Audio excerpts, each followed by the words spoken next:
I want to have a chance to talk to you because obviously there's a moment of great uncertainty in America. As I mentioned at the rally today, the era of greed and irresponsibility on Wall Street and in Washington has led us to a financial crisis as serious as any we've faced since the Great Depression. And there's much blame to go around for causing this crisis, but we're now here. Every American has a stake in solving this crisis and saving our financial system from collapse, because if we don't act soon, then people's jobs, people's savings, the economic security of millions of Americans will be put at risk. So the clock is ticking. We have to act swiftly, but we have to also get it right. And that means everyone. Republicans and Democrats, the White House and Congress need to work together to come up with a solution that protects American taxpayers and our economy without rewarding those whose greed helped bring us to this point. This cannot fall victim to the usual partisan politics or special interest lobbying. It's in this spirit that I reached out and called to Senator McCain this morning. I initiated the call after determining that many of the principles that I had set forth were ones that Senator McCain had adopted as well in terms of how this financial proposal should be structured.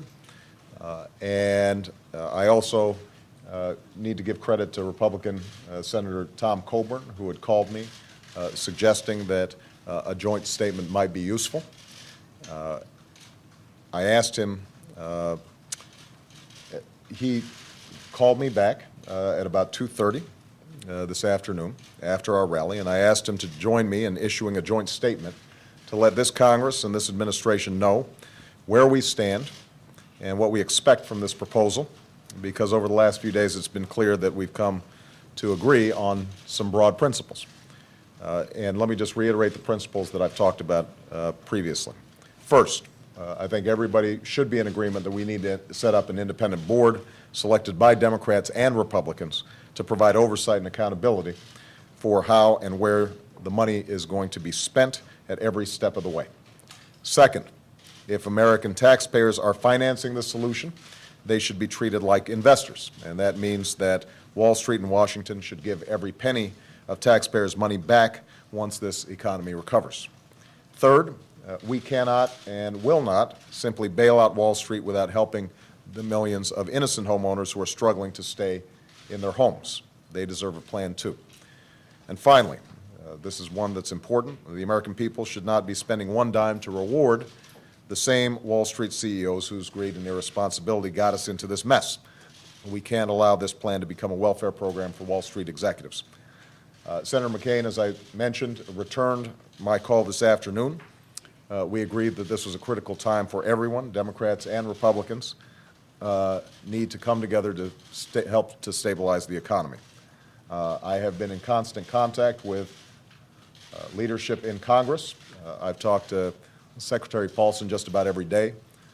I spoke to him twice today, indicated to him that I intend to do everything that's required to be helpful, and we should all do everything that's necessary to get a bill passed that contains the proposals that I mentioned. There are times for politics, and then there are times to rise above in politics and do what's right for the country. This is one of those times. I don't think any of us enjoy putting taxpayer dollars at risk, but the risk of doing nothing is economic catastrophe potentially, and that is a risk we cannot afford to take.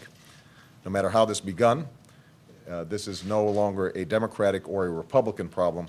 It is an American problem. It requires an American solution.